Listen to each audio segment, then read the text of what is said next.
Finance অ্যাক্টে আছে, income tax অ্যাক্টে।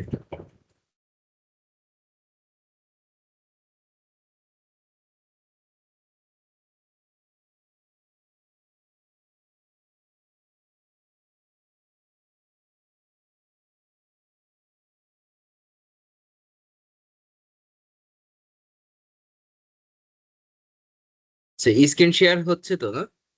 জি হচ্ছে।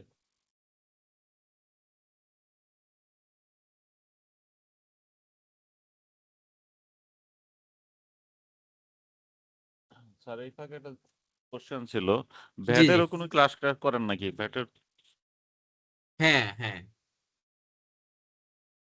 কি প্রত্যেকবারই পরীক্ষা হয় নাকি প্রত্যেক মাঝে মধ্যে?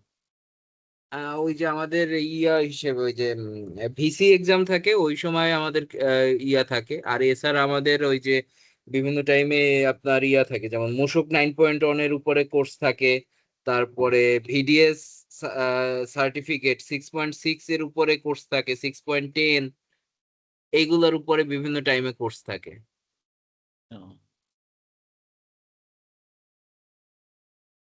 ভ্যাটেরও তো সরকারি এরকম আইটিপির মধ্যে একটা পরীক্ষা আছে মনে হয় নাকি? হ্যাঁ হ্যাঁ হ্যাঁ, ভিসি ভ্যাট কনসালটেন্ট এক্সাম। বেশি। এটা কি প্রত্যেক বছরই হয় না মাঝে মাঝে হয়? না, এটা প্রতি বছরই হয়। এটা কি আইটিপি একটু টাফ নাকি? টাপ আর ইয়া না, মানে দুইটার সাইড আলাদা, একটা হলো হুম ট্যাক্স হুম আর একটা হলো ভ্যাট। দুইটারই সার্টিফিকেট দেয় এনবিআর। হুম হুম আপনার আইটিপির জন্য এনবিআর সার্টিফিকেট দেয়, আবার ভিসির জন্য এনবিআর সার্টিফিকেট দেয়। তো ভিসিটা হলো আপনার ভ্যাট কনসালটেন্ট এক্সাম, হুম। আর আপনার ইসের আইটিপিটা হলো ইনকাম ট্যাক্স এর উপরে ডিজাইন করা। তো প্রিভিয়াসলি একটু হার্ড হইতো, মানে পাশের হারটা খুব কম ছিল, 7 জন 10 জন এরকম পাশ করতো, বাট রিসেন্টলি এবছর দেখা গেছে বেশ অনেক পাশ করাইছে, 170 না 170 প্লাস পাশ করাইছে।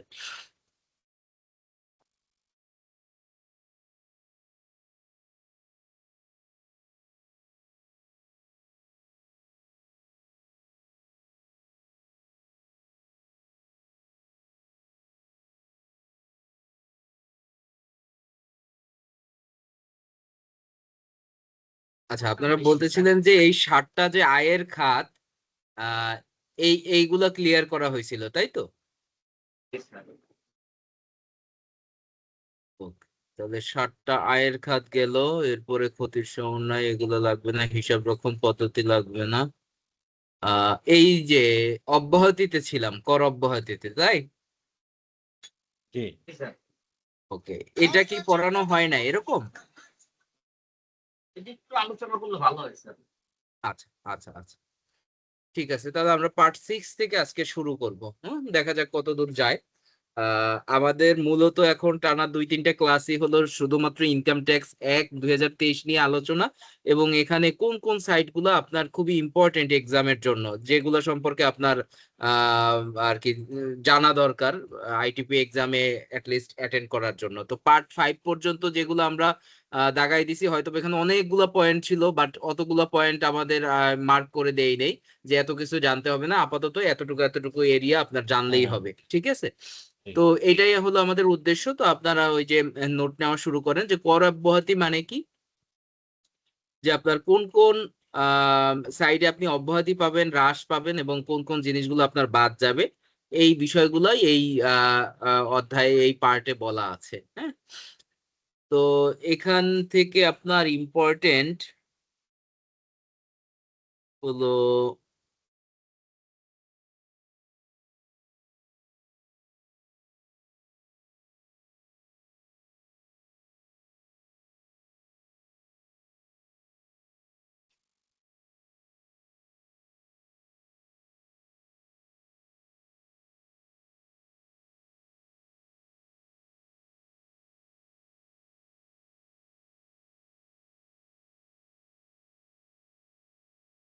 উম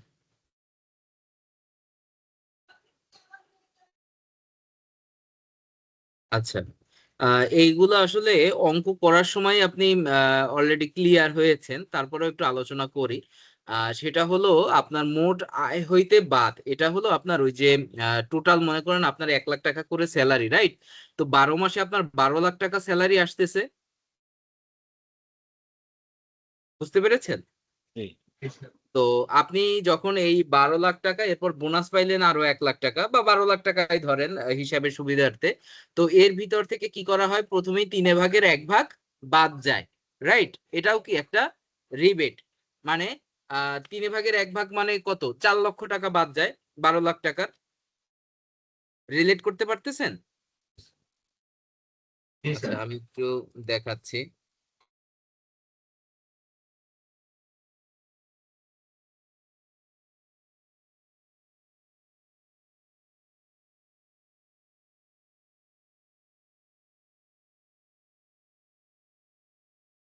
এই যে ট্যাক্স ক্যালকুলেশনটা মনে আছে? জি মনে আছে। এইখানে যে টোটাল আয়, এই ভদ্রলোকের টোটাল আয় কত, 14,30,000 টাকা, রাইট? এই যে 14,30,000-এর অন থার্ড বাদ গেল 4,76,000 অথবা 5 lakh, which ever is lower. Lower, ওকে, এটাও কি, এটাও একটা রিবেট, তাই না? মানে এটার উপরে তার কি ট্যাক্স হয়েছে? হয় নাই। তার মানে গভর্নমেন্ট এখানে তাকে অব্যাহতি দিয়েছে। বুঝতে পেরেছেন?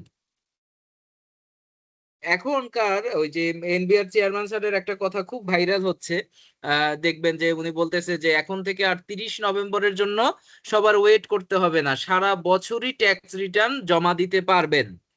বলছে না এরকম একটা কথা? জি জি জি এবং কি বললো, যে সারা বছরই ট্যাক্স রিটার্ন দিতে পারবেন, কিন্তু বিশেষ সময়ের ভিতরে যারা দিবেন, মানে হলো এই কর দিবসের মধ্যে যারা দিবেন, 30 নভেম্বরের মধ্যে যারা দিবেন, তারা পাবেন বিশেষ প্রণোদনা। রাইট? এই প্রণোদনা হুম মানে কি? প্রণোদনা মানেই হলো এই বিভিন্ন রিবেটের ফ্যাসিলিটিস। স্যার তার মানে হলো, জি, হ্যালো, কিছু বলছিলেন? না না স্যার। আচ্ছা, তার মানে হলো এই যে অন থার্ড বাদ দেওয়াটা, এটা যদি তিনি নির্ধারিত সময়ে তার ট্যাক্স রিটার্ন জমা করেন তাহলেই পাবেন, বাট যদি নির্ধারিত টাইমের ভিতরে যদি সে ট্যাক্স রিটার্ন জমা না দেয়, তাহলে তিনি এই রিবেটটা পাবেন না। বুঝতে পেরেছেন? একটা মিনিট। জি স্যার।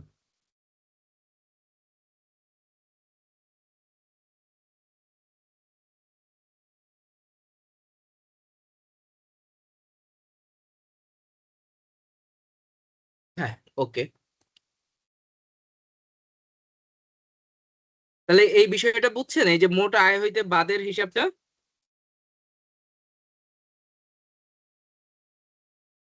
হ্যালো, জি স্যার। ওকে। এর পরবর্তীতে আপনার আরো রিবেটের ব্যাপার আছে। যেমন আপনার এটা ওই ম্যাথের ভিতরেই পাবেন, এটার জন্য আপনার আলাদা খুব একটা স্টাডি করতে হবে এরকম না, তবে ওই ম্যাথটা যদি ক্লিয়ার না থাকেন এখান থেকে ক্লিয়ার হতে হবে, এই আর কি। ওই যে রিবেটের এইটা দেখেন, 0.3 15% অথবা 10 লক্ষ টাকা কোথায় আছে, আবার ট্যাক্স ক্যালকুলেশন শিটে আছে, রাইট? এই যে ব্যাপারটা এখানে দেখেন, 3% অফ ট্যাক্সেবল ইনকাম মানে হলো কি, এই যে 14,30,000 থেকে আপনার এই যে 4,76,000 বাদ গেল, তারপর ট্যাক্সেবল ইনকাম কত ভাই? এই 9,53,000, রাইট? ক্লিয়ার কিনা ফারুক ভাই, বুঝতে পারছেন? হ্যাঁ বুঝতে পারছি। ওকে। এই যে 9,53,000 উপরে আর একটা রিবেট উনি আবার পান, কিসের? Investment rebate, right? ইনভেস্টমেন্ট রিবেটটা কিভাবে হয়? ইনভেস্টমেন্টটা রিবেটটা হয় এই তার ট্যাক্সেবল ইনকামের 3%। এই যে 28,600 টাকা আসছে কিভাবে দেখেন, E26 × 3%, রাইট? এখানে দেখা যাচ্ছে, জি এই জি যে দেখা আমি যাচ্ছে। মার্ক করে দিয়েছি। তাহলে এটা কিভাবে আসলো? এই যেটা ট্যাক্সেবল ইনকাম তার 3% অথবা 15% অ্যাকচুয়াল ইনভেস্টমেন্টের, তার একটা অ্যাকচুয়াল ইনভেস্টমেন্টের আপনাকে হিসাব দিবে যে ভাই আমি আসলে সারা বছরে এই এত টাকা ইনভেস্ট করেছি, ডিপিএস এ এত টাকা, বা সঞ্চয়পত্রে এত টাকা, হ্যাঁ, প্রভিডেন্ট ফান্ডে এত টাকা, এরকম করে একটা হিসাব দিবে। তো সেই হিসাবটার উপরেও 15%, আর হলো 10 লাখ টাকা ম্যাক্সিমাম, যেটা সর্বনিম্ন, ওইটাই সে রিবেট পাবেন। বুঝতে পেরেছেন? জি মনে করেন এই টাকাটা আপনার হলো 2 লাখ টাকা, তাহলে দেখেন এইটা কত, 30,000 টাকা, এইটা কত, 10 লাখ টাকা, আর এইটা হলো 28,600 টাকা। তাহলে সব থেকে ছোট কোনটা? এই 28,600 টাকা। তাহলে এই 28,600 টাকাও তিনি কি পাচ্ছেন? ট্যাক্স রিবেট পাচ্ছেন। ওকে, বুঝতে পেরেছেন কিনা? জি বুঝতে পেরেছি। এই যে দেখেন 0.3%, 0.15 মানে 15%, আর 0.03 মানে 3%, আর হলো 10 লক্ষ টাকা। 10 ওকে, লক্ষ, হ্যাঁ হ্যাঁ রিলেট করতে পারছেন তাই তো? তো ঠিক। যেটা কম এইটা। তো এগুলো আপনি ওই যখন আপনি ইসের ক্যালকুলেশন করেছেন, স্যালারি ট্যাক্সের যখন অঙ্ক করেছেন, তখন আপনি অলরেডি জানেন। তো এক্সট্রা এফোর্ট এই এরিয়ায় দিতে হবে না। ওকে ওকে, আর হলো এদিক থেকে আর তেমন কিছু নেই।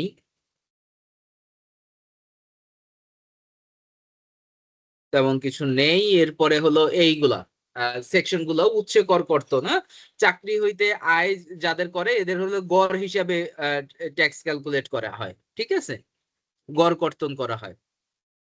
এই গড় কর্তন নিয়ে এইখানে কিন্তু বলা আছে এই উপরে।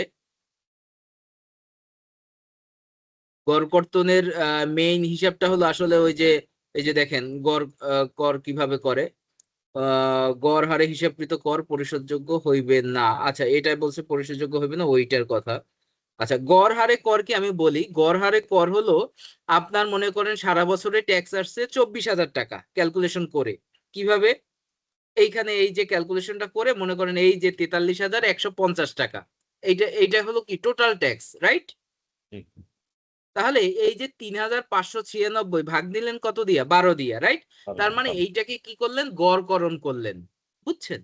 ঠিক তাহলে স্যালারির ক্ষেত্রে ট্যাক্স কখনো 5% রেটে, 10% রেটে বা 15% রেটে এভাবে ডিডাকশন হয় না। ডিডাকশন হয় কিভাবে? ডিডাকশন হয় গড় হিসাবে। ওকে, টোটালটা ক্যালকুলেট হয়ে 12 মান্থ দিয়ে ভাগ করা হয়, তাহলেই আমার এক মাসের গড় টিডিএস অ্যামাউন্ট পাওয়া যায়। ওকে ভাই? ঠিক ওকে, তাহলে দেখেন আপনার এই 86টা এর ভিতরে চলে গেল। এরপরে এই যে বাকি যেগুলো আছে এগুলো সব আপনার হলো ওই যে ট্যাক্সের রেট কোনটার কত পার্সেন্ট, কিন্তু অবশ্যই এইগুলার যে রেটটা এটা কিন্তু 2023-এর। আমি লাস্ট ক্লাসে আলোচনা করেছিলাম যে এই যে 86টা কি আপনার ধারা। ওকে, জানি। হুম, এই 87 কি ধারা, 88 ধারা। তার এই যে ধারাগুলা, এই ধারাগুলা অবশ্যই আপনি প্র্যাকটিস করবেন ফাইন্যান্স অ্যাক্টের সাথে মিল রেখে। এই যে ধারা 55 সংশোধন, হ্যাঁ, ধারা 65 সংশোধন, তার মানে কি দেখেন, ধারা 67 সংশোধন, 66 আবার সংশোধন হয় নাই, 67 হয়েছে। তার মানে এইরকম যে ধারাগুলা আছে, এই ধারাগুলো আপনি রিলেট করবেন কিসের সাথে? ফাইন্যান্স অ্যাক্টের সাথে। এখানে 88 আছে, এগুলো তো মনে পড়ে যে পড়াইছিলাম লাস্ট ক্লাসে। আপনার এই যে 89-এ যেভাবে বলা আছে, এইটা আবার কোনো চেঞ্জেস থাকলে আমরা কোথায় পাবো ভাই? আমরা এই ফাইন্যান্স অ্যাক্টে পাবো। ক্লিয়ার?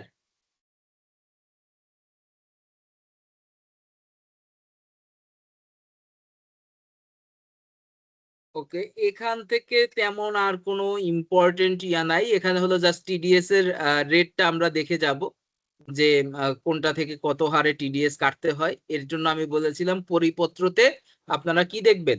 পরিশিষ্টটা দেখবেন। হ্যাঁ, এটাই এনাফ। আপনার পরিপত্র আছে না আপনাদের কাছে? হ্যাঁ এইখান থেকে পরিশিষ্টতে আপনার টিডিএস এর ইয়া বলা আছে, নিচের দিকে থাকবে পরিশিষ্ট গুলা। এই যে পরিশিষ্ট 7, উপরে উঠি।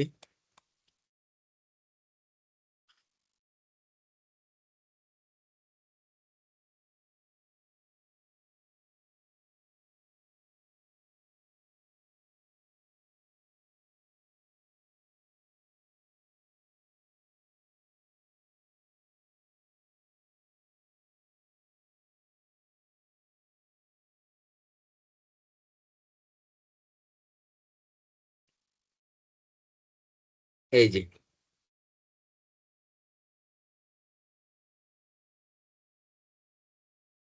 হুম, এটা একটু দেখেন পরিশিষ্ট এক। হ্যাঁ, এটা একটু নোট নেন। হ্যাঁ, পরিশিষ্ট অ্যাক্ট এক আপনার হলো 86 নাম্বার পেজ।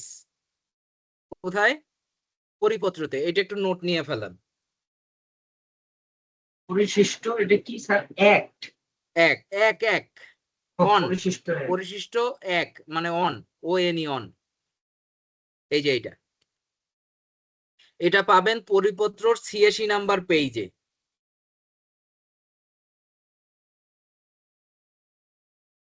এইটা দেখে গেলেই চলবে। ওকে, এটা হচ্ছে কর্তনের না স্যার? হ্যাঁ হ্যাঁ, উৎসে কর কর্তন। আমরা উৎসে কর কর্তন শুনেছি না, উৎসে কর কর্তন। সেই উৎসে কর কর্তনের জন্য আমি প্র্যাকটিস করব কোথা থেকে? পরিপত্র থেকে পরিশিষ্ট এক দেখে যাব। ওকে, পরিশিষ্ট এক দেখলেই এনাফ। এখানে আপনার একবারে হুবহু আইন থেকে আপনার দেখতে হবে না এই পর্যায়ে, হ্যাঁ, রিটেন পর্যায়ে দেখতে হবে না। তবে ভাইবার জন্য আপনার এরকম করে কোশ্চেন থাকে যে ভাড়া হইতে উৎসে কর কর্তন ধারা কত, কত ধারায় বলা আছে, তখন আপনাকে বলতে হবে যে ১০৯ নাম্বার ধারায় বলা আছে। বুঝছেন? কিন্তু এই ধরনের কোশ্চেন আপনার কোথায় থাকবে না? রিটেনে থাকবে না। এগুলা থাকবে আপনার ভাইবা এক্সামের জন্য। ভাইভাতে কি অনেক পেঁচাইয়ে কোশ্চেন করে স্যার? একটু মানে আপনার অনেকগুলা কোশ্চেন করে না, আপনাকে হাইয়েস্ট ভাইবায় ২ থেকে ৩টা কোশ্চেন করবে। হ্যাঁ, সর্বোচ্চ সর্বোচ্চ ২ থেকে ৩টা কোশ্চেন করবে। এখন কোশ্চেন গুলো কিভাবে হয় সেটা আমি বলে দিচ্ছি আপনাদের। এই যে আমি বললাম না যে রিটেন এক্সাম হয় একভাবে, ভাইবা হয় একভাবে। রিটেনের জন্য আপনি কি করতেছেন, আমি বললাম ইনকাম ট্যাক্স অ্যাক্টের পরিপত্রের এই জাস্ট এখান থেকে এইটা দেখে গেলেই হবে। হ্যাঁ, বাট এই আইনের যে ধারাগুলা দেখেন, এখানে কিন্তু ধারা বলা নাই। পরিপত্রেতে ধারা বলা আছে, ধারা বলা নাই, রাইট? এখানে আছে পার্সেন্টেজ। তো আপনার ভাই আপনার অনেক সময় ধারা জিজ্ঞাসা করে, অনেক সময় আবার এইভাবে পরিপত্র থেকে বলে যে পরিপত্র পরিশিষ্ট ১ থেকে ১৮-তে কোনোটাই নাই, সেই ক্ষেত্রে আপনি কত পার্সেন্ট কাটবেন? বুঝছেন? তাহলে দেখেন আপনার বলা আছে ১০% কাটতে হবে। ক্লিয়ার? তো এইভাবে আপনার কোশ্চেন গুলা করা হয়। আর একটা হলো ১ থেকে ১৮ তো নাই, এগুলো হলো 5%। এই দুইটার ভিতরে পার্থক্য কি বলেছিলাম? একটা হলো রেসিডেন্সিয়াল আর একটা হলো নন রেসিডেন্সিয়াল। বুঝতে পেরেছেন?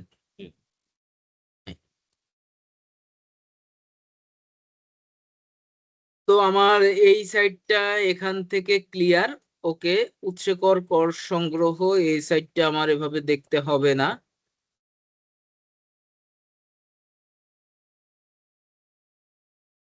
আজকে একটা ভালো জিনিস দেখাবো আপনাদের, সেটা হলো আচ্ছা, এইটা একটু জেনে রাখবেন, এই এরিয়াটা। হুম, ট্রেড লাইসেন্স নবায়নের সময় কর সংগ্রহ কত টাকা? হ্যাঁ,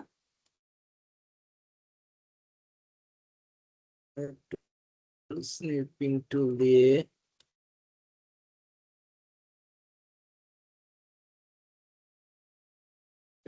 আপনার এটা রিটেনে আসবে না, নিউ এডিশন হয়েছে, কিন্তু ভাইভায় আসতে পারে। হ্যাঁ, আবার হুট করে ২ মার্কের একটা দিয়ে দিল কোশ্চেন, তো আপনি জেনে যাবেন আর কি, এই কারণে দেওয়া। ওকে করেছি, এইখানে দিয়ে রাখলাম। হ্যাঁ,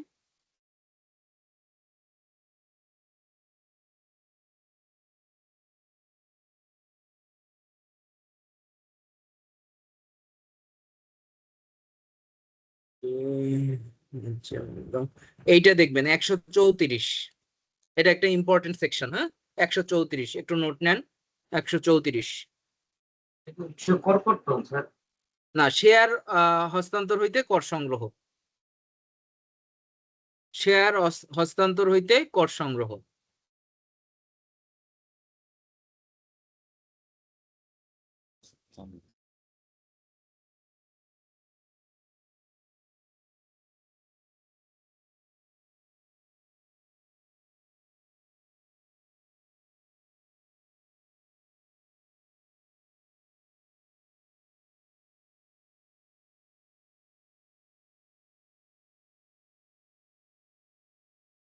আচ্ছা, এই ১৪১ 141টা একটু আপনাদের ক্লিয়ার করে দিচ্ছি। এটা আপনারা ইনহাউস প্র্যাকটিসে পাবেন। ইনহাউস প্র্যাকটিসে কি হয় যে দেখা যায় আপনার অনেক সময় যে আপনি যাদের কাছ থেকে পারচেস করেন, যাদেরকে আপনাকে পেমেন্ট করতে হবে, অনেক সময় ট্যাক্স ভ্যাট ছাড়াই আপনাকে পেমেন্ট করতে হচ্ছে, রাইট? কিন্তু আপনি লিমিটেড কোম্পানি হওয়ায় আপনার কি অ্যাভয়েড করার সুযোগ হচ্ছে না, কারণ আপনার এখানে ট্যাক্স অফিসাররা অডিটে আসে, আপনাকে বছরে ট্যাক্স রিটার্ন জমা দিতে হয়, তাই আপনার কোনো স্কোপ নাই ট্যাক্স অ্যাভয়েডেন্সের, রাইট? তো এই ক্ষেত্রে কি হয়, আপনার অ্যাকাউন্টস মেইনটেনেন্স করে আপনার অ্যাকাউন্টস টিম, হ্যাঁ, আবার প্রকুরমেন্ট মেইনটেনেন্স করে প্রকুরমেন্ট টিম। তো তারা কি করে, অনেক সময় তাদের সুবিধার জন্য অনেক সময় একটা পারচেজ ওয়ার্ক অর্ডার ইস্যু করে ফেলে যে ভাই এটা 50,000 টাকা প্রাইস, এই 50,000ই দেন, কোনো ট্যাক্স ভ্যাট নাই, নেট অ্যামাউন্ট আপনার এইটা, রাইট? এইভাবে অনেক সময় ইস্যু হয়ে যায়, হয় কি না? আমরা কি দুইজনের কেউ চাকরি করি প্রেজেন্টলি? জি জি স্যার। আচ্ছা, অ্যাকাউন্টসে আছেন কেউ? অ্যাকাউন্টসে আছি স্যার। না। তাহলে দেখবেন এরকম অ্যাকাউন্টসে আপনার পেমেন্টের ক্ষেত্রে কি হয়, পেমেন্টের ক্ষেত্রে অনেক সময় ইনভয়েসে কোনো ট্যাক্স ভ্যাটের কথা বলা থাকে না, যে যা আছে তাই দিতে হবে, রাইট? এরকম হয় কি না? জি স্যার। তাহলে সেক্ষেত্রে আবার হয় কি, আপনাকে অবশ্যই আবার উর্সে করকর্তনও ফলো করতে হয়। তো সে ফর এক্সাম্পল একটা বিল আপনার 50,000 টাকা, রাইট? এখন এই 50,000 টাকায় আপনি তাকে দিয়ে দিলেন, কিন্তু এখন আপনার টিডিএস ওইখানে কত দিবেন, রাইট? এর একটা হিসাব আমি আপনাদেরকে দেখাই।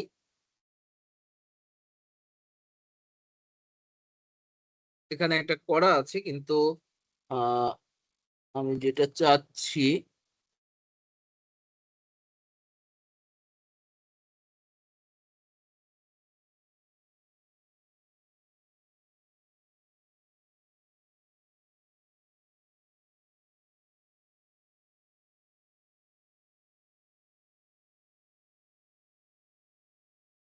ওকে, দেখেন এখানে কি বলছে, মানে গ্রোস আপ করতে হবে, গ্রোস আপ, খুব মনোযোগ দেন এই সাইডটা, হ্যাঁ? গ্রোস আপটা কিভাবে করতে হবে, আপনার কি বলছে, এই গ মানে কি, গ মানে হলো আপনার কর ব্যতীত পরিশোধের পরিমাণ, রাইট? মানে আপনার ইনভয়েসে আছে কত টাকা, ধরেন 50,000 টাকা আছে, কত টাকা আছে, 50,000, ওকে, আমি এখানে লিখলাম, দেখা যাচ্ছে ভাই? জি দেখা যায়। জি স্যার।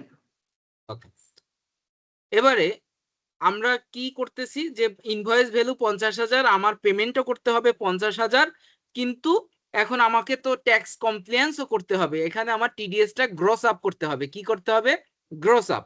তাহলে গ্রস আপ করার ফর্মুলাটা কি, ফর্মুলাটা হলো আপনার এই যে পরিমাণ আপনি কি করতেছেন, পেমেন্ট করতেছেন, সেইটা আপনার আপনার কি করতে হবে, এখানে কত পার্সেন্টেজ আপনার ট্যাক্স আসিল সেটা আপনাকে নির্ণয় করতে হবে অ্যাকচুয়াল টিডিএস অ্যামাউন্টটা বের করার জন্য, ঠিক আছে? তাহলে ধরেন আপনার টিডিএস রেট হলো মনে করেন 5%, কত পার্সেন্ট বললাম, 5%। 5%।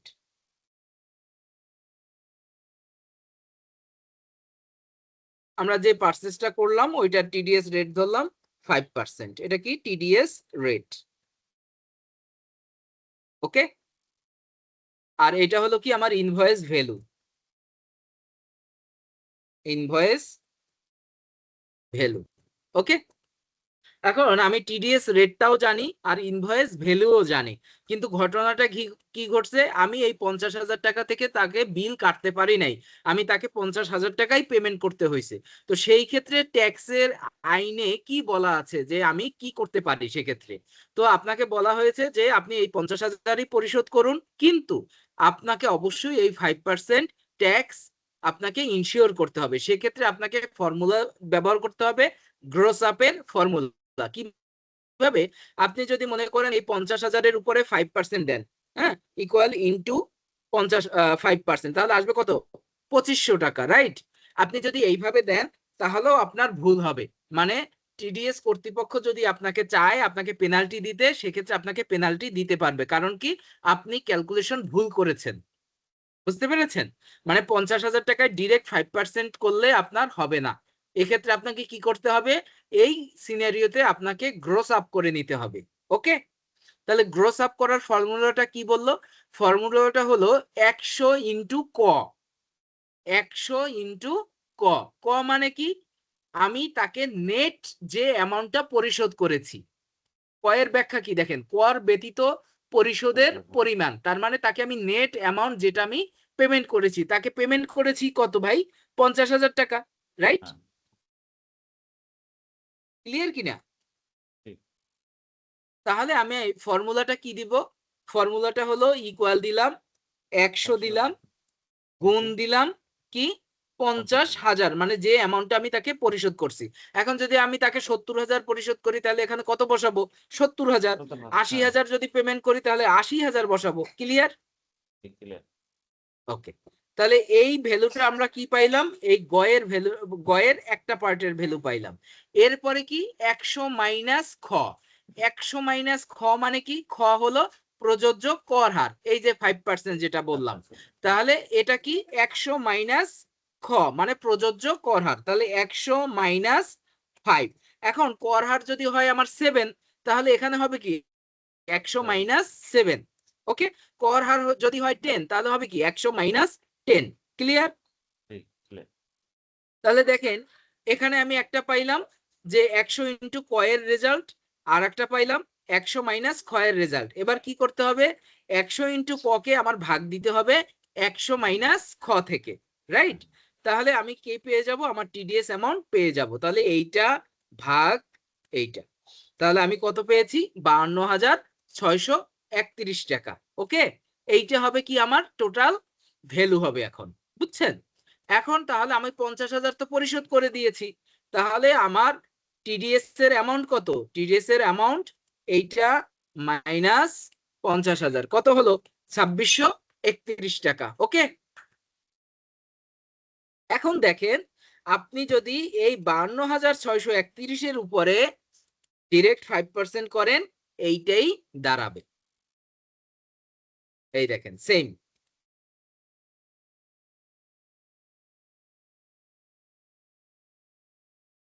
ক্লিয়ার ভাই, নাকি কঠিন লাগলো? না, কঠিন লাগেনি। এখন তো সহজই লাগে আপনার সাথে যখন থাকি। তাই এই যে রেফারেন্স গুলো দেওয়া আছে তো এগুলো দেখবেন, এগুলো দেখলে আশা করি আপনার হয়ে যাবে। আমি গ্রুপেও দিয়ে দিচ্ছি এই 141 নাম্বার। এটা মানে গ্রোস আপ করার, এখানে কি দেখাইলাম? মূলত গ্রোস আপ করার ফর্মুলা। মনে করেন 50,000 টাকায় যদি আপনি ডিরেক্ট 5% করেন তাহলে কত হয়? 2500 হয় না ভাই? 2500, হ্যাঁ 2500। যেটা কিনা ভুল। এখন আপনার কাছে তো এই 52,631 এই ভ্যালুটা আপনার কাছে নাই। এই ভ্যালুটা আপনার কাছে আছে? এই ভ্যালুটা আপনার কাছে নাই। এই ভ্যালুটা নির্ণয় করার জন্যই আপনি এত কিছু করলেন। বুঝতে পেরেছেন? ঠিক। ইফতেখার একবারে চুপচাপ। কঠিন লাগলো নাকি?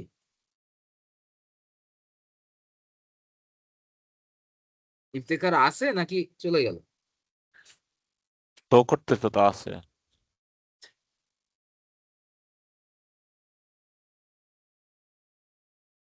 ওকে,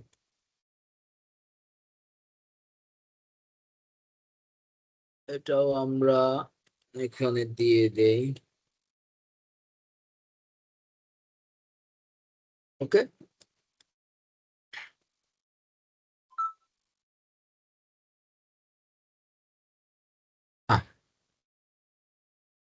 ওকে, তাহলে এটা গেল।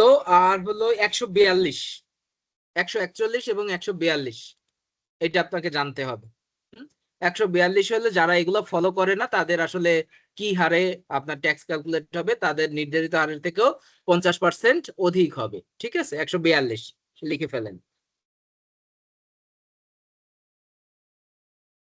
আচ্ছা, এরপর হলো 143, 141, 142, 143। একটু নোট নেন। 141, 142, 143।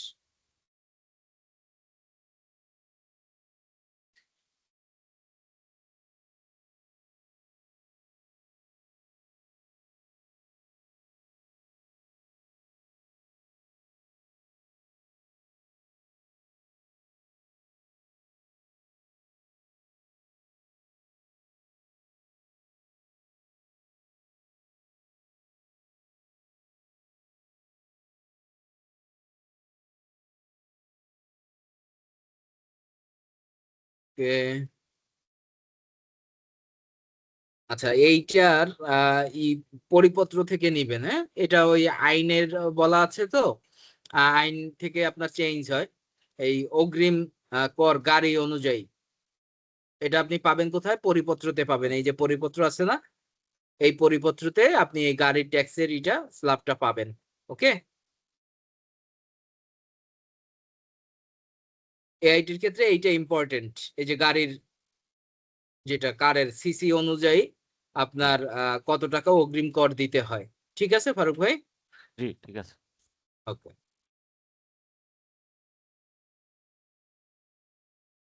আচ্ছা, এইটা লাগবে 155। 155টা দেখে যাবেন। এখানে হলো কি, এই যে আমি অগ্রিম করের কথা বললাম, এই অগ্রিম কর আহ, কোন কোন ডেটে আপনাকে দিতে হবে।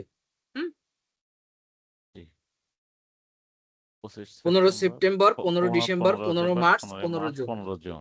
জি, এটা খুবই ইম্পর্টেন্ট। আপনার রিটেনেও আসতে পারে, ভাইভাও আসতে পারে, মানে খুবই কি কোশ্চেন এটা।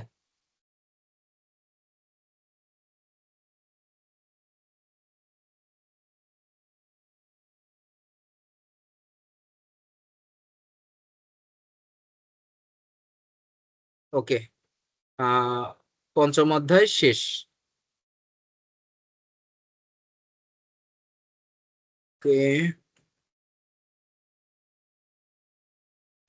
ন্যূনতম করটা আপনার 163 দেখবেন, 163। এরপরে 163 একবারে।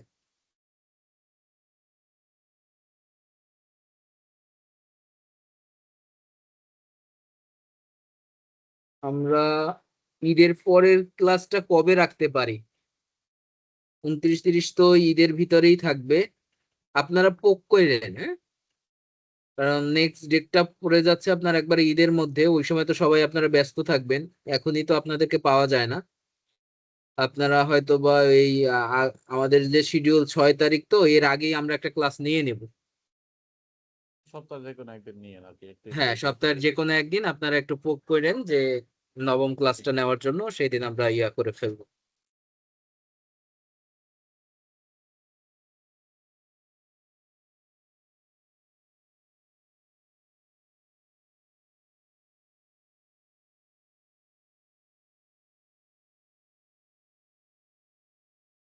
আচ্ছা, এই এরিয়াটা দেখতে হবে, পার্ট 9-এর 165, 166। 165 এবং 166 দেখেন, অনেকগুলা কিন্তু আইন আমি বাদ দিয়ে দিলাম যেগুলো আপনার রিটেন এক্সামের জন্য দরকার নাই। ঠিক আছে? 165, 166 পার্ট 9। জি জি জি।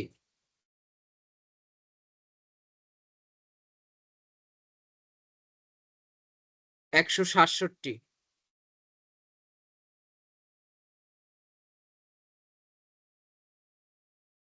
66 লিখছি।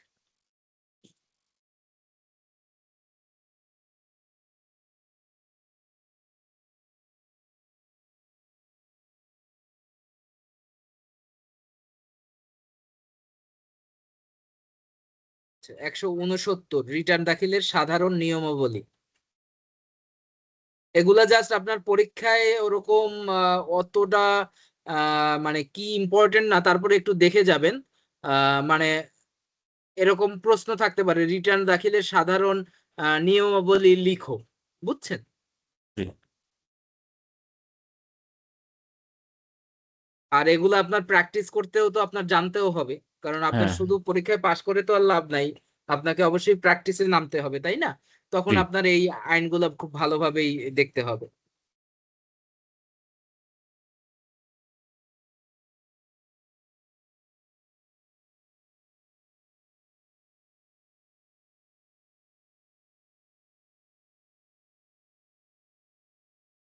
রিটার্ন দাখিলের সময় এগুলো তো বলে দিয়েছি।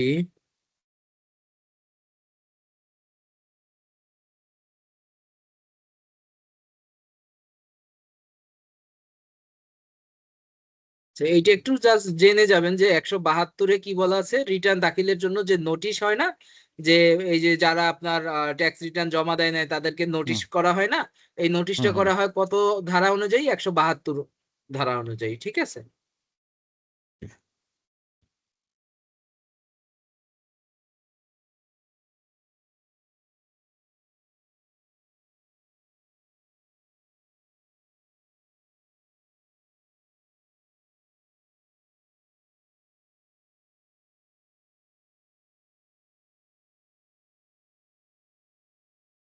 এটা পরীক্ষায় আসবে না, তারপরে বলে দিলাম 175। হ্যাঁ, এই এরিয়াটা একটু ইম্পর্টেন্ট, পরবর্তীতে দেখে নিন, বাট এক্সামে আসবে না, এটা শিওর থাকেন।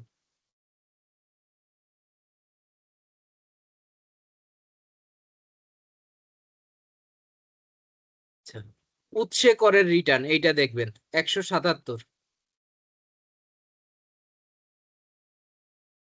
উৎসে করের রিটার্নটা কি হয়েছে, এখন কিন্তু চেঞ্জ হয়েছে নিয়ম। হ্যাঁ, এইটার সাথে রিলেট করলে কিন্তু হবে না। 177 আপনি দেখবেন ফাইন্যান্স অ্যাক্ট অনুযায়ী। হ্যাঁ, এখন হয়েছে, আগে ছিল প্রত্যেক মাসে, আইনে বলা আছে কি প্রত্যেক মাসে দিতে হবে, এখন আর প্রত্যেক মাসে নাই, এটা চেঞ্জ হয়ে গেছে।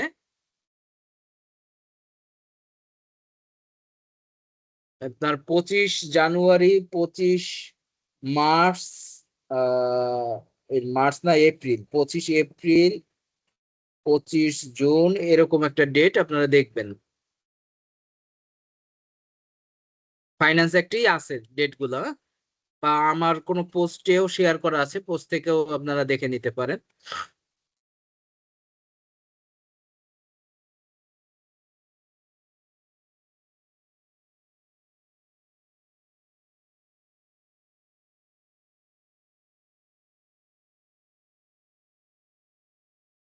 এগুলো আপনার পরীক্ষার জন্য লাগবে না, কিন্তু এজ এ লয়ার আপনার তো আইন সবগুলাই জানতে হবে, বুঝছেন? হ্যাঁ হ্যাঁ, এটা বাট যে জানা আমরা দরকার। কিন্তু, হ্যাঁ আমরা কিন্তু জাস্ট আপনাকে ইয়া করছি, জাস্ট পরীক্ষার জন্য আপনার কতটুকু দেখতে হবে, এই কারণ।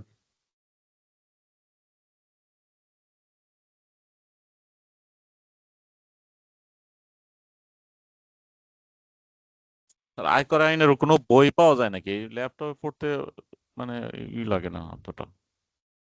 ওই যে কোনো বই, মার্কেট। আইটিপির যে কোনো বইই আপনার দেখবেন, যে ওই যে ইমরুল কায়েস স্যারের বইয়ের কথা বললো একজনে, সব বই, যে কোনো বইই আপনার আয়কর আইনের আর কি চ্যাপ্টার বাই চ্যাপ্টার এভাবেই দেওয়া আছে, এই পিডিএফটাই দেওয়া আছে প্রিন্ট করা আর কি, আর না, ওরা কিছুই নেই। আসলে বই তো ওইভাবে নাই স্যার। আমি একটা বই নিয়েছিলাম লিটন পাবলিকেশনস এর, তো দেখলাম এত কিছু নাই। না, আপনি ইমরুল কায়েসের দাঁড়ান, স্যার এই ইমরুল যে কায়েস, এই পিডিএফ এর মানে যে টপিক গুলা স্যার এই যে ইম্পর্টেন্ট করে দিতেছেন, এইগুলো তো মোটামুটি বেশিরভাগই মনে হয় যে আপনার ওই ইমরুল কায়েস স্যারের এই যে বইটা লিটল হ্যাঁ, পাবলিকেশনে এটাতে তো আছে, তাই না স্যার?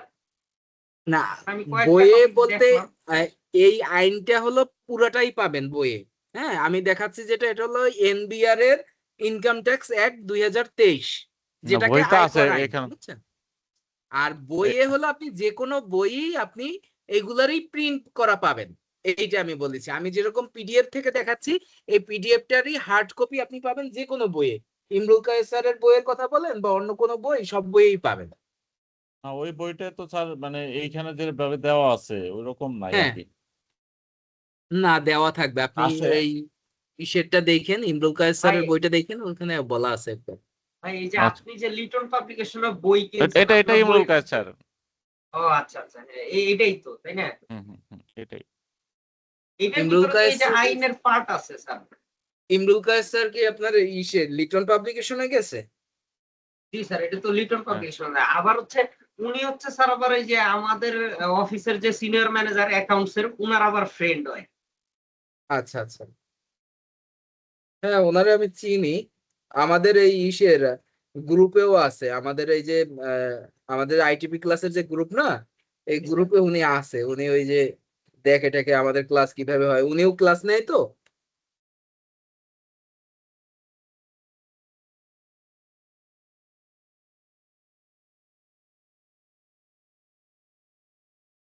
হ্যাঁ, আপনার বইতেও পাবেন, বুঝছেন, যে কোনো বইতেও পাবেন। এই আমি আপনার বলতে বলতেই একটা বই আপনার বের করলাম, এর ভিতরে আপনার ওই আইনগুলাই আপনার ইয়া করা আছে, প্রিন্ট করা আছে।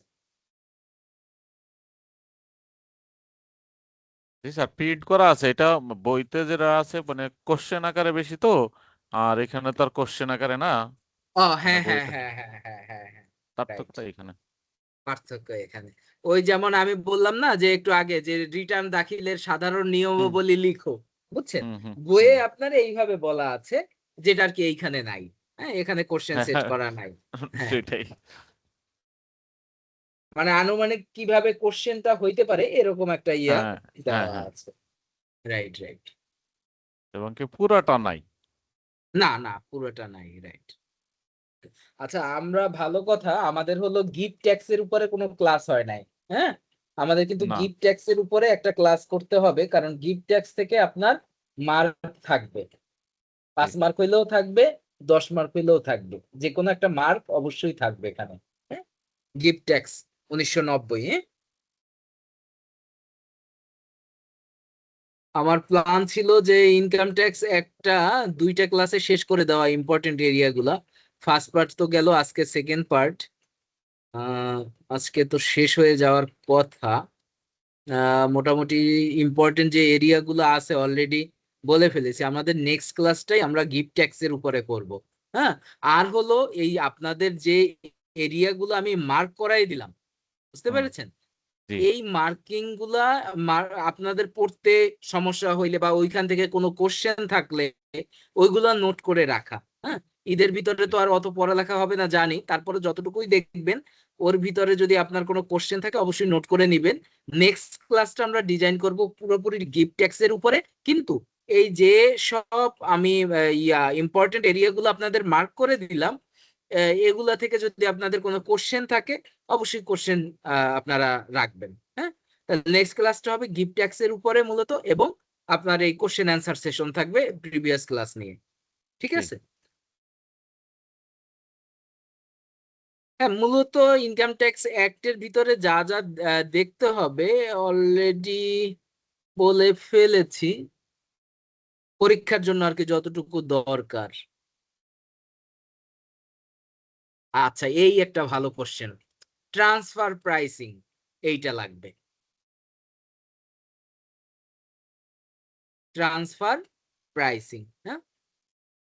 আচ্ছা, এইটার বেসিক জিনিসটা আমি আপনাদের বলে দেই যে ট্রান্সফার প্রাইসিংটা কি, ট্রান্সফার প্রাইসিংটা কখন হয়, কেন হয়। হ্যাঁ, তারপর আপনারা জি এখানে এর সাথে রিলেট করবেন। আচ্ছা,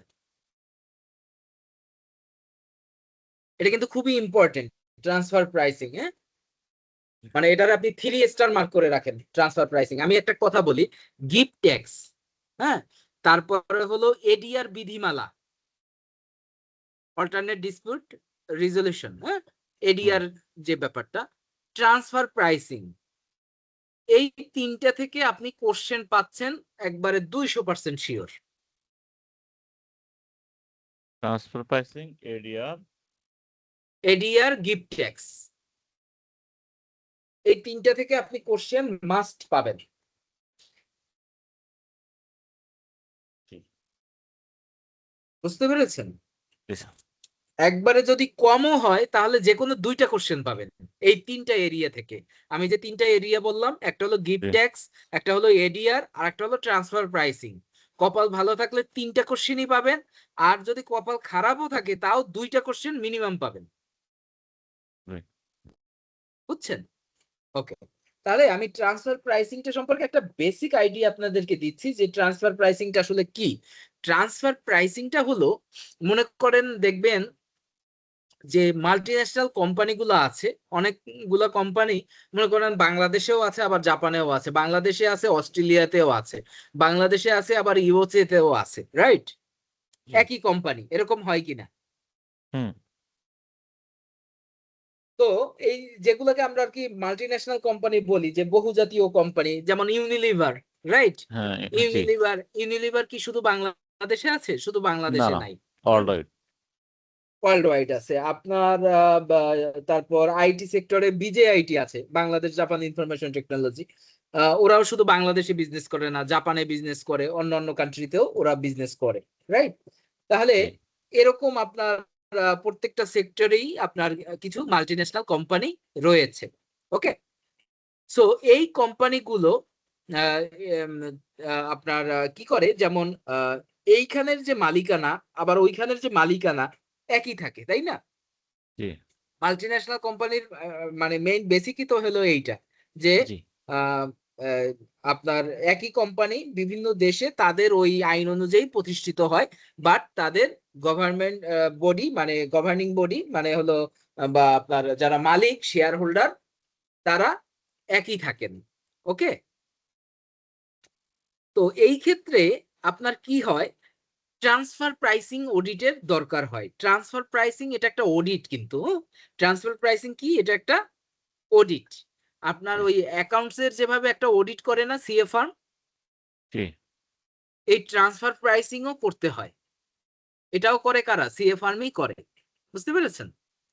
তো আহ, আপনার অ্যাকাউন্টস এর যে অডিট রিপোর্ট হয় এইটা কেন, কারণ কোম্পানি অ্যাক্ট অনুযায়ী আপনাকে তাকে বাধ্য করতে হয় যে যারা আরজেসি তে রেজিস্টার্ড জয়েন্ট স্টক অফ কোম্পানিতে যারা লিপিবদ্ধ আছে রেজিস্টার্ড আছে তাদেরকে আইন দ্বারা সে বাধ্য প্রত্যেক বছর সিএ ফার্ম কর্তৃক অডিট করানোর জন্য, রাইট? জি ঠিক তেমনি ওই সকল কোম্পানি যাদের কিনা আপনার অন্যান্য দেশেও তাদের এই কনসার্ন গুলো রয়েছে, বহুজাতীয় যে কোম্পানিগুলার এক এক দেশে যে আপনার এক একটা কোম্পানি থাকে, এই সহযোগী যে প্রতিষ্ঠানগুলো থাকে, এর ভিতরে আপনার কি হয়, ট্রানজেকশন হয়। যেমন ওই কোম্পানি থেকে এই কোম্পানিতে টাকা আসে, রাইট? মনে করেন আপনার XYZ একটা লিমিটেড কোম্পানি, এটা আপনার বাংলাদেশেও আছে আবার অস্ট্রেলিয়ায়ও আছে, হ্যাঁ, বা ইউএসএ তেও আছে। আমাদের বাংলাদেশে যেরকম লিমিটেড হয়, ইউএসএ তে হয় এলএলসি বলে। হ্যাঁ, তো ওইখানে মনে করেন XYZ এলএলসি, আর বাংলাদেশে XYZ লিমিটেড। ওকে, কিন্তু কোম্পানিটার নাম কি আসলে, মূলত তো XYZ, রাইট? জি বুঝছেন কিনা? তাহলে এই যে দুই দেশে, একটা হলো আমেরিকায়ও আছে XYZ এলএলসি, আবার বাংলাদেশে আছে XYZ লিমিটেড, রাইট? তো এই কোম্পানিটা আমেরিকা থেকে বাংলাদেশে টাকা আসতেছে, আবার বাংলাদেশ থেকে আমেরিকায় টাকা যাচ্ছে। ক্লিয়ার কিনা? তো এই যে ইন বিটুইন যে ট্রানজেকশন গুলো হচ্ছে, এই ট্রানজেকশন যদি আপনার 3 কোটি টাকার উপরে হয় তখনই তাকে কি করতে হবে, transfer pricing audit must be করতে হবে। তার মানে হলো সে যে এই ট্রান্সফার করলো টাকাটা, হ্যাঁ, এর যে প্রাইসিংটা এটা ঠিক আছে কিনা। এটা হয় কেন আমি বলি, মনে করেন আইটি ইন্ডাস্ট্রি বাংলাদেশে কি ট্যাক্স ফ্রি, রাইট? জি এটা হয়তো বা ইউএসএ তে ট্যাক্স ফ্রি না, বুঝছেন? তাহলে আপনার কোম্পানির ওই ইউএসএ তে যত টাকা আপনার প্রফিট হচ্ছে তার উপরে কি ইউএসএ গভর্নমেন্টকে আপনাকে ট্যাক্স দিতে হবে। জি আর বাংলাদেশে আপনার যত কোটি টাকা আপনার রেভিনিউ হোক না কেন, আপনার নেট প্রফিট হোক না কেন, আপনাকে ট্যাক্স দিতে হচ্ছে না। কারণ কি, আপনি ট্যাক্স ফ্রি, তাই কিনা? কথাটা বুঝতে জি কঠিন জি হইলে বলেন, খুব ইম্পর্টেন্ট কিন্তু। আমি বললাম একই কোম্পানি একই ইন্ডাস্ট্রি, এক দেশে ট্যাক্স আছে আর এক দেশে ট্যাক্স নাই, অথবা এক দেশে 20% ট্যাক্স আর এক দেশে 5% ট্যাক্স। বুঝতে জি পেরেছেন? জি স্যার তো এই কারণে কি হয়, অনেক দুষ্ট লোক তাদের এই প্রফিটের অ্যামাউন্টটা ইনভয়েসের মাধ্যমে তারা কি করে, যে দেশে ট্যাক্স নাই অথবা ট্যাক্স কম ওই দেশে পাঠিয়ে দেয়। তাহলে এক দেশের সেল আর এক দেশের কি পারচেস, রাইট? হুম হুম হুম বুঝতে বুঝতে পেরেছেন ব্যাপারটা? জি স্যার এক কোম্পানি বিক্রি করতেছে আর এক কোম্পানির খরচ হচ্ছে। তো কি করে, ওই যে দেশে আপনার ট্যাক্সটা বেশি, এরা এই দুষ্ট চক্র কি করে, তার ট্যাক্সটা কমানোর জন্য সে তারই আর একটা কনসার্নে সে তার অন্য দেশে, যে দেশে এই ট্যাক্স নাই, ওই দেশে তার টাকাটা একটা ইনভয়েসের মাধ্যমে পাঠিয়ে দেয়। হতে পারে এটা সঠিক, হতে পারে আবার এটা ভুল। কিরকম, যেমন আসলেও হইতে পারে যে ইউএস এর ওইখানের একটা কাজ আপনার এইখান থেকেই করে দিচ্ছে, এরকম কিন্তু হয়। হ্যাঁ, হুম দেখা হ্যাঁ যায় আপনার ওই দেশের যে প্রফেশনাল তারা অনেক হাইলি পেইড, কিন্তু আপনি বাংলাদেশ এবং ইন্ডিয়ায় আপনি যে প্রফেশনাল যারা আছে এরা কিন্তু অনেক হাইলি পেইড না। আপনার এই বাংলাদেশে আপনার একজন আয়কর আইনজীবী এর যে রেট আর একজন আপনার ইউএস এর যে লয়ার তার রেট আকাশ পাতাল ডিফারেন্স, রাইট? জি তাদের একবারে আওয়ারলি বেসিস পেমেন্ট করতে হয়, পার মিনিট অনুযায়ী পেমেন্ট করতে হয়।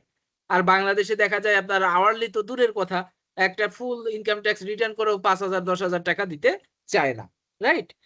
জি কিন্তু ওইখানে শুধুমাত্র আপনার কাছ থেকে একটু কনসালটেন্সি নেবে 5 মিনিটের, আপনার ফুল রিটার্ন করতে হবে না, জাস্ট কনসালটেন্সি নেবে। এর জন্য আপনার অনেক ডলার পে করতে হয়। তো এই কারণে অনেক সময় কি করে, ওই ধরনের কাজগুলা তারা বাংলাদেশি প্রফেশনাল দিয়েই করায় ফেলায়। বুঝতে পেরেছেন? বা জি আপনার অন্য যেখানে লোয়ার রেট সেখান থেকেও নাই করায় ফেলে। তো এটা হতে পারে। আবার নাও হতে পারে। দেখা গেল ভুল ইনভয়েস হইছে। আবার যদি হয়ও তাহলে সেই রেটটা সঠিক কিনা, মার্কেট স্ট্যান্ডার্ড কিনা।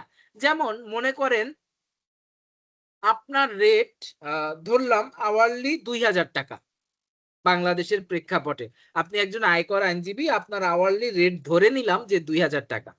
কিন্তু তারা আপনাকে ইনভয়েস করছে যে ৳২০,০০০ করে আওয়ারলি। তাহলে এটা কি সামঞ্জস্য হইল বলেন? না তার মানে কি? এখানে অবশ্যই আপনি কি করেছেন? ট্যাক্স ফাঁকি দেওয়ার জন্য শর্টকাট রাস্তায় আপনি বেশি রেট দিয়ে এইখানে টাকাটা পাচার করে ফেলছেন। বুঝছেন? তার মানে কি? আপনার এই যে প্রাইসিংটা ঠিক না। এখন এই যে আপনার ৳২,০০০ যে আপনার রেট, এইটা ঠিক করবে কে?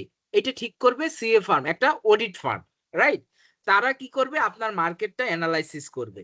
যে হ্যাঁ, এই আয়কর আইনজীবীর রেট এরকম হয়। তাহলে সে যে রেটে টাকাটা বাংলাদেশে আনছে এটা ঠিক আছে। আমি কি বুঝাইতে পারছি?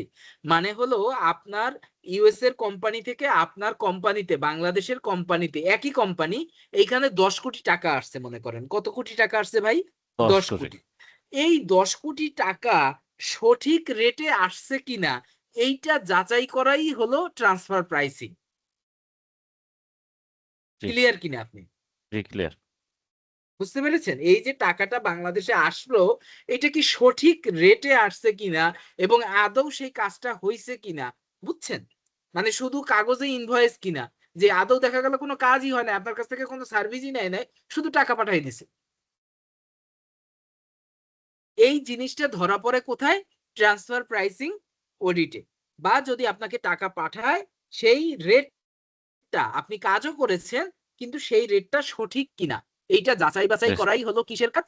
ট্রান্সফার প্রাইসিং অডিটের কাজ। কাজ বুঝতে পেরেছেন?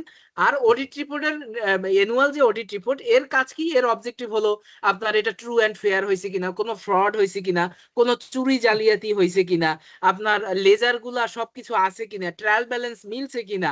বুঝতে পেরেছেন? আপনার ব্যালেন্স শিট, জি ইনকাম স্টেটমেন্ট ওকে আছে কিনা। এইটা দেখার দায়িত্ব হলো অ্যানুয়াল অডিটের। ওকে? আর ট্রান্সফার প্রাইসিং অডিটের কাজ হলো আপনার এইখানে যে টার্নওভার আপনি দিয়েছেন, সেলস রেভিনিউ যেটা দিয়েছেন, এই রেভিনিউ এ আপনার যে টাকাগুলো আসছে আপনার সহযোগী প্রতিষ্ঠান থেকে। আমি কি বলেছি? সহযোগী প্রতিষ্ঠান, প্রতিষ্ঠান কিওয়ার্ড। আপনার অন্য যেকোনো প্রতিষ্ঠান থেকে আসলে কিন্তু হবে না। মনে করেন সহযোগিতা আপনার আসছে অস্ট্রেলিয়া থেকে, আপনার বাংলাদেশের কোম্পানিতে ইনকাম আসতে পারে, পারে কিনা? পারে ইউএস এর কোম্পানি থেকেও আসতে পারে। এখন ইউএস এর আপনার সেম কনসার্ন থেকেও আসতে পারে। যখন ইউএস এর সেম কনসার্ন থেকে আসবে, সেম কনসার্ন মানে কি? সহযোগী প্রতিষ্ঠান। প্রতিষ্ঠান মানে ওই যেটা বললাম XYZ লিমিটেড, XYZ LLC। আরো যদি ভালো বলি যে XYZ Bangladesh limited, XYZ Australia sorry America America LLC। মানে একই কোম্পানি ২ দেশে অবস্থান করেছে। সেই কোম্পানি থেকে যদি আপনার কোম্পানিতে আসে তখনই ট্রান্সফার প্রাইসিং। বাট ইউএস এর আরেকটা কোম্পানি থেকে আসছে, মনে করেন এবিসি এলএলসি। বুঝতে পেরেছেন? তা জি সেক্ষেত্রে কিন্তু আপনার ট্রান্সফার প্রাইসিং হবে না। ক্লিয়ার কিনা? ঠিক clear। আপনার সেম কোম্পানি থেকে যদি আসে তখনই তাহলেই আপনার হবে এই ট্রান্সফার প্রাইসিং অডিটটা হবে। কিন্তু অন্যান্য কোম্পানি থেকে আসলে কোনো ট্রান্সফার প্রাইসিং অডিটের দরকার হবে না। এইটা হলো মূলত ট্রান্সফার প্রাইসিং এর মেইন বেসিক জিনিসটা আমি আপনাদের বুঝাই দিলাম যে আসলে কি। তাহলে আপনি এই জিনিসটা পড়লে ক্লিয়ার হবেন। হ্যাঁ? আর এই আর্মস লেংথ প্রাইস এটা হলো জাস্ট একটা পদ্ধতি। বুঝছেন? ট্রান্সফার প্রাইসিং করার একটা ওয়ে। ওকে, তাহলে ট্রান্সফার প্রাইসিংটাও আমরা ক্লিয়ার করলাম।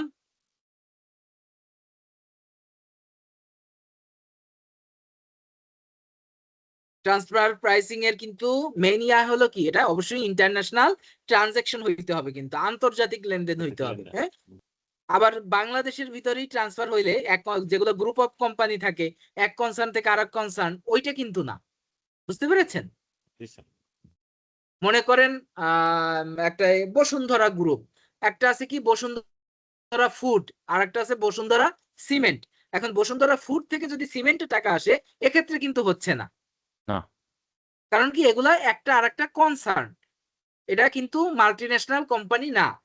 কিন্তু আমি কি বলেছি, যদি মাল্টিন্যাশনাল, যেমন ইউনিলিভার বাংলাদেশ, ইউনিলিভার ইন্ডিয়া, হ্যাঁ, প্রাণ আরএফএল এর ক্ষেত্রে আছে আপনার, যেমন প্রাণ দেখবেন বাংলাদেশেও আছে, প্রাণ ইন্ডিয়াতেও আছে, রাইট? জি স্যার। এরকম যে কনসার্নটা আপনার বহুজাতীয় মানে মাল্টিন্যাশনাল কোম্পানি, ওই ক্ষেত্রেই হবে।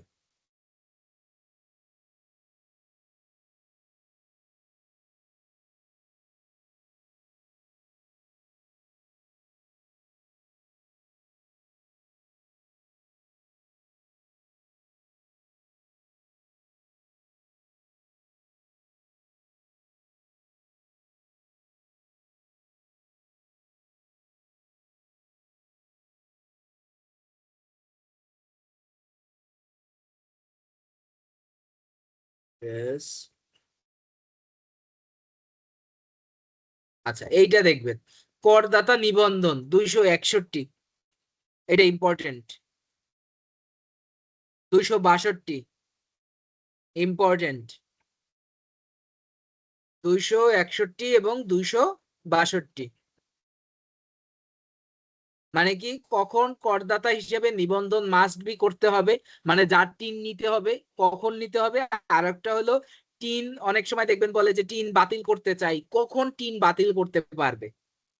বুঝতে পারছেন? 262 বলা আছে আপনার টিন কখন আপনি বাতিল করতে পারবেন, ট্যাক্স পেয়ার আইডেন্টিফিকেশন নাম্বার। ওকে। আর জি। আচ্ছা, আপনাদের টিন আছে তো? আপনাদের টিন ওপেন করেছেন আপনারা? ওপেন তো করেছিলাম স্যার, ওটা তো এটা ক্রেডিট কার্ড নেওয়ার জন্য, এটা তো আর কোনো কিছু করা হয় নাই। আচ্ছা, আপনাদের কিন্তু রিটার্ন সাবমিট করতে হবে। আর এটা আমি জিজ্ঞাসা করেছি এই কারণে, আপনারা যখন পাস করবেন আপনাদের কিন্তু সার্টিফিকেট আনার আগে অবশ্যই টিন জমা দিতে হবে। বুঝছেন? অনলাইনে একটা করছিলাম স্যার, ক্রেডিট ভাইবার কার্ড সময় আপনার টিন জমা দিতে হবে। হ্যাঁ হ্যাঁ, সমস্যা নাই। ওই ক্রেডিট কার্ডই আপনার, ক্রেডিট কার্ড বা যে কোনো কারণেই আপনি করেন, আপনার ওই তো টিনই আপনি অনলাইনে কন্টিনিউ একটা করতে ওই পারবেন। নিজের থেকে করেছিলাম ওই দোকান থেকে। তো এটার উপরে তার কোনো আমি জমা দেই নাই, রিটার্ন টিটার্ন কিছু করি নাই এখনো। কত সালে করেছিলেন? তাও তো 2 বছর। তো আপনি চিঠি খাবেন।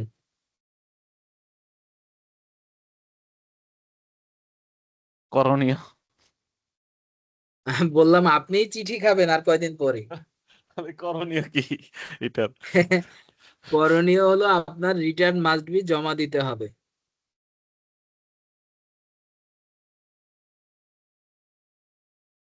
এইটাই হইলো করণীয়। আপনি ওই রিটার্ন পোর্টালে গিয়ে আপনার ইয়া করে রেজিস্ট্রেশন করে ফেলবেন।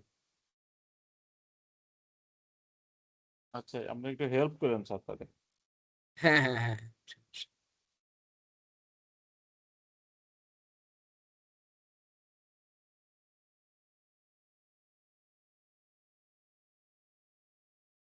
265।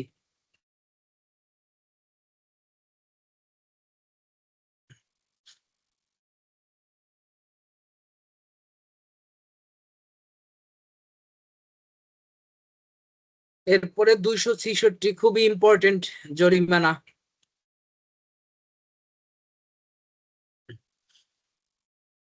আচ্ছা, আর একটা কথা, এই যে আমি ধারাগুলো যেটা বললাম, এইটা কত ধারায় আছে, হ্যাঁ, এইগুলা হুম, জিজ্ঞাসা করে ভাইবা বোর্ডে। বুঝছেন? জি। আর রিটেন এক্সামে কিন্তু আপনার এইটা বলবে না যে এইটা কত ধারায় আছে, এভাবে পরীক্ষা হয় না। পরীক্ষা হবে কি, যে রিটার্ন দাখিলে ব্যর্থতার জন্য জরিমানা সমূহ লেখো, বা কি ধরনের জরিমানা হয়ে থাকে। বুঝতে পেরেছেন? জি। যেটা নিয়ে একটু আগেই আলোচনা করলাম যে পিডিএফ এ তো আসলে কোশ্চেন সেট করা নাই, বাট বইয়ে কোশ্চেন সেট করা থাকে। তো বইয়ে আপনি এই যখন জরিমানা অধ্যায়টা দেখবেন পার্ট 19, তখনই দেখবেন যে উনি কোশ্চেনটা এভাবে ডিজাইন করা যে রিটার্ন দাখিলে ব্যর্থতার জন্য জরিমানা কি বা জরিমানা সমূহ লিখো, বুঝছেন? জি। তো এইগুলা এইভাবে আর কি কোশ্চেন সেট করা থাকবে, তখন আপনারা এইটা লিখতে হবে। হ্যাঁ, এখন এর জন্য যে আপনার একবারে এই সব লিখতে হবে তা না, আপনি কি কি এরিয়া পর্যন্ত লিখবেন, কি এরিয়া গুলো, বুঝছেন? জি। যে স্পেসিফিক যে কিসের জন্য জরিমানা, মানে যেমন যে কোনো ব্যক্তি করদাতা, কর নির্ধারণ হয় নাই তাহার ক্ষেত্রে 5,000 টাকা জরিমানা, বুঝছেন? কোনো ব্যক্তি বা কর নির্ধারণ হয়েছে তাহার ক্ষেত্রে সর্বশেষ যেটা নিরূপিত হয়েছে তার প্রদেয় করের 50% অথবা 1,000 টাকা, দুইটার মধ্যে যেটা বেশি সেইটা তাকে দিতে হবে। হ্যাঁ, এরকম করে।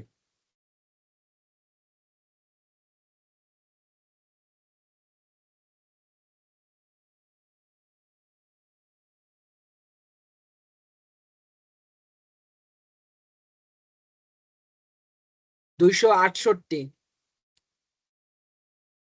268। জি, এই যে জাল করদাতা শনাক্তকরণ যদি হয় তাহলে কি জরিমানা? 20,000 টাকা জরিমানা হইতে পারে।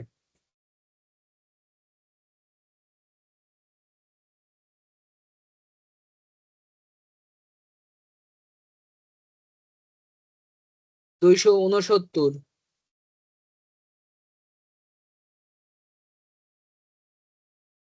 কি বললেন?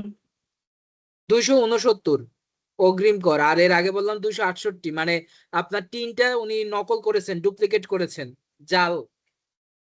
হ্যাঁ, তো সেই ক্ষেত্রে আপনার 20,000 টাকা জরিমানা আরোপ করতে পারবে।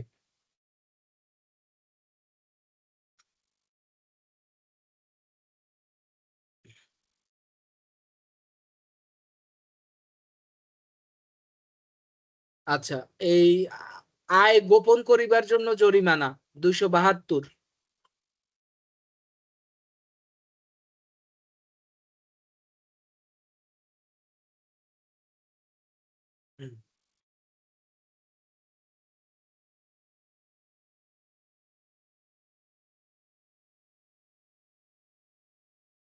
জরিমানার ভিতরে এতটুকু দেখলেই হবে।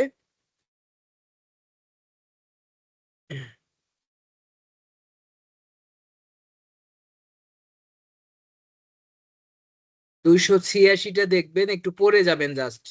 আপিল 286।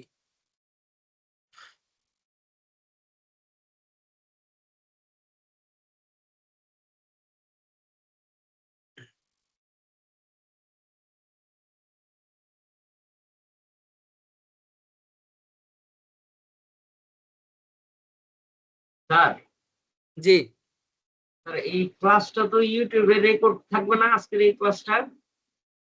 হ্যাঁ থাকবে। আমি জানি যে আপনি ফাঁকি দিছিলেন মাঝখানে, না আপনারে না খুঁজে স্যার, পাই নাই আমার আমরা। আসলে আমার আসলে জ্বর তো স্যার, মানে আচ্ছা আচ্ছা, কনসেন্ট্রেট করতে পারতেছি না ভালো, এই জন্য স্যার। বুঝছি।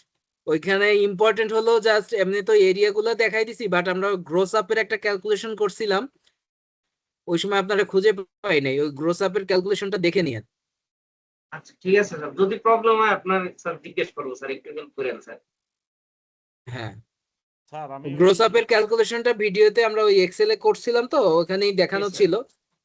আশা করি এক্সেলটা দেখলে আপনি ক্লিয়ার হয়ে যাবেন। আচ্ছা ঠিক আছে sir, thank you sir. Sir ji, আমি ইনকাম ট্যাক্সের ওইটা করছিলাম 22 সালে, 22 22 আগস্ট সালে 2022। কত তারিখ এক্স্যাক্টলি বলেন তো? 22 আগস্ট 2022। 22 আগস্ট 2022। তাহলে আপনার 22, 23, 24, 25। হ্যাঁ, আপনি ওই যে দ্রুত আপনি ওই ইয়া করে ফেলেন, ই রিটার্নে আপনি রেজিস্ট্রেশন করে ফেলেন, বুঝছেন? হুম। রেজিস্ট্রেশন করে আপনার ওই টাইমে যদি কম ইনকাম থাকে, হ্যাঁ, এখন তো আর আপনার ইসে দেওয়ার সুযোগ নাই, সেলফে দেওয়ার সুযোগ নাই, আপনার ওটা জেনারেলি চলে যাবে, কিন্তু আপনি নিজে নিজেই করতে পারবেন, সমস্যা নাই। ওইভাবে করে আপনি জমা দিয়ে দিবেন, বুঝছেন? জমা দিয়ে আপনার কন্টিনিউ করতে হবে। কিভাবে কি আচ্ছা, একটু সহজ এক্সাম নিতে হবে আপনার কাছে?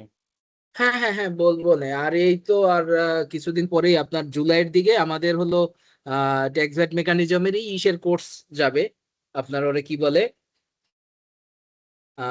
Income tax return সাবমিশনের। আর বেশি না বাবা, অল্প, আর 15 মিনিটস। এই এরিয়াটা খুব দেখবেন, বিকল্প বিরোধ নিষ্পত্তি 296। ওই যেটা বলতেছিলাম আপনাদের যে হয়তোবা জুলাই আগস্টের দিকে আপনারা খেয়াল রাখেন যে জুলাই আগস্টের দিকে আপনাদের আমাদের পেজ থেকে আপনার ইসের কোর্স যাবে, ইনকাম ট্যাক্স রিটার্ন সাবমিশন, বুঝছেন? জি। ওইটা খুবই এফেক্টিভ একটা কোর্স। ওইটা হলো কি আপনার একবারে হাতে কলমে শিখানো হবে যে কিভাবে ট্যাক্স রিটার্ন জমা দিতে হয়, বুঝছেন? আপনি এই আইটিপির ইসে তো জাস্ট পড়াশোনা করলেন যে কোন কোন এরিয়া, আর ওইটা হলো একবারে হাতে কলমে দেখানো হয় যে আপনার কিভাবে কোন পেজের পর কোন পেজ অনলাইন ডেমো দিয়ে, বুঝছেন? ওকে। যে এরিয়াটা বলতেছিলাম বিকল্প বিরোধ নিষ্পত্তি, খুবই ইম্পর্টেন্ট, এটা 3 স্টার। ওই যে এডিআর বলতেছিলাম না, হ্যাঁ হ্যাঁ, কেউ আছেন? হ্যাঁ, আছি। হ্যাঁ, এই যে এই এডিআর বলতেছিলাম না কিছুক্ষণ আগে, যে এডিআর, হ্যাঁ, এডিআর বিধিমালা বললাম না, যে হ্যাঁ। এডিআর, গিফট ট্যাক্স আর ট্রান্সফার প্রাইসিং, এখান থেকে কোশ্চেন থাকবে, তো ট্রান্সফার প্রাইসিংটা বললাম, আর এডিআরটা হলো এইটা, এই যে বিকল্প বিরোধ নিষ্পত্তি, বুঝছেন? এটাই হলো কি সেই এডিআর।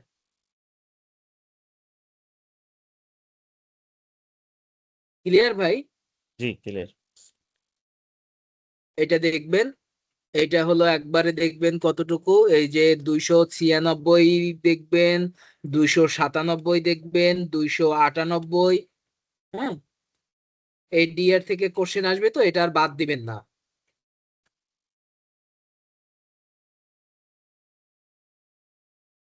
এইটা 301, বিকল্প বিরোধ নিষ্পত্তির জন্য করদাতার অধিকার ও কর্তব্য সমূহ।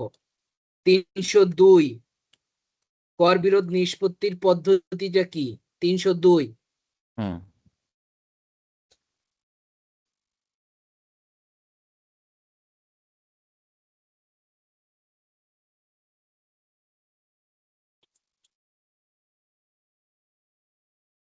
আহ, মোট কথা হলো, আমি এই যে এইটা বাদ দিতে পারছি না কোনোটাই। হ্যাঁ, জি। এই যে এডিআর, হ্যাঁ, এডিআর হলো আপনার এখানে বেশি নাইও, এই তৃতীয় অধ্যায়টা 296 থেকে জাস্ট পড়বেন, এখান থেকে একবার পড়ে আপনি বইয়ের সহায়তায় কোশ্চেন গুলো আপনি নিজে নিজে ইয়া করতে পারবেন, বা আমাকে বললো আমি বলে দিতে পারবো যে কিরকম কি কোশ্চেন হতে পারে। ওই যে এডিআর বিধিমালার ওই যে আপনার কর্তব্য, তারপরে হলো এই যে যদি মতৈক্য হয় এর ফলাফল গুলো কি, হ্যাঁ, ফলাফল কিভাবে হবে, আপিলের সীমা, মতৈক্য যদি মতৈক্য মানে বোঝেন তো, মতৈক্য মানে একমত না হইল, জি, জি। মানে এডিএরটা ব্যাপারটা কি, একজন আইনজীবী থাকবে এদিকে, আর ট্যাক্স অফিসের একজন লোক থাকবে, এর ভিতরে তারা একটা সলিউশনে আসবে, যে ওই বিভিন্ন মামলা মোকদ্দমায় না গিয়ে তারাই একটা বেঞ্চে তারা কি করবে, একটা শেষ কালো। প্রস্তাবনা দিয়া যে ভাই এত মামলা টামলায় গেলে এত ঝামেলা, ঠিক আছে, ওখান থেকে গভর্নমেন্টও রেভিনিউ পাইতে আপনার দেরি হবে, আবার ট্যাক্স পেয়ারেরও হ্যাসেল, তাই আসুন আমরা একটা আলোচনা করে একটা বেঞ্চের মাধ্যমে কি করি, আমরা একটা ডিসাইড করি যে তার কোন ক্ষেত্রে কতটুকু ট্যাক্স হবে। তো এই ক্ষেত্রে অনেক সময় মতৈক্য হয়, আবার অনেক সময় মতৈক্য নাও হইতে পারে, রাইট? তো সেই ক্ষেত্রে কি কি হইতে পারে, হ্যাঁ, এই এরিয়া গুলো আপনার এইখানে দেওয়া আছে, ঠিক আছে? তো আপনার এই 308 পর্যন্ত আপনি এইটা মাস্ট বি দেখবেন, কারণ এই এরিয়া দিয়ে কোশ্চেন আসে, ঠিক আছে? এখন কোন কোশ্চেনটা আসে এটা তো আমি বলতে পারতেছি না, বাট না, ঠিক আছে। এডিআর থেকে কোশ্চেন আসবে এটা কনফার্ম। হুম, হুম। ওকে, গেল আপনার এডিআর।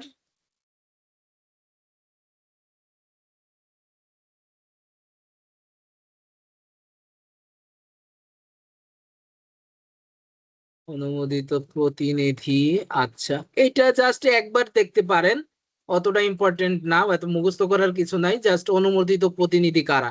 যেমন আপনি একজন কর আইনজীবী না, হুম তাহলে কি আপনি একজন অনুমোদিত অনুমোদিত প্রতিনিধি, হ্যাঁ, এর আর কি অনুমোদিত প্রতিনিধি হইতে পারে। একজন ট্যাক্স পেয়ারের কে প্রতিনিধি হইতে পারে, অনুমোদিত প্রতিনিধি, বুঝছেন? যেমন একজন হুম চার্টার অ্যাকাউন্টেন্ট হইতে পারে, হ্যাঁ, বাংলাদেশ বার কাউন্সিলের একজন আইনজীবীও হইতে পারে, হুম বুঝতে পেরেছেন? এইভাবে জাস্ট একবার একটু দেখে গেলেন, এই আর কিছু না।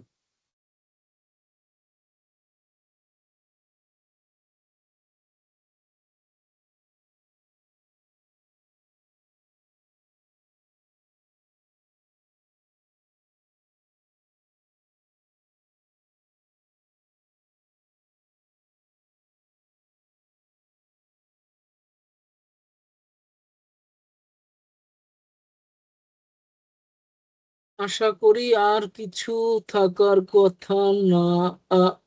অনুমোদিত তহবিল,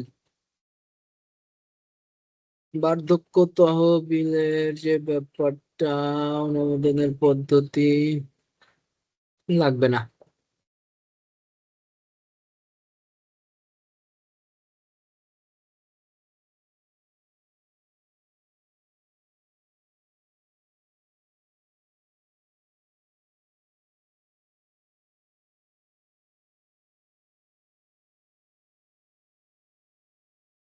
হ্যাঁ, আর লাগতেছে না, বুঝছেন?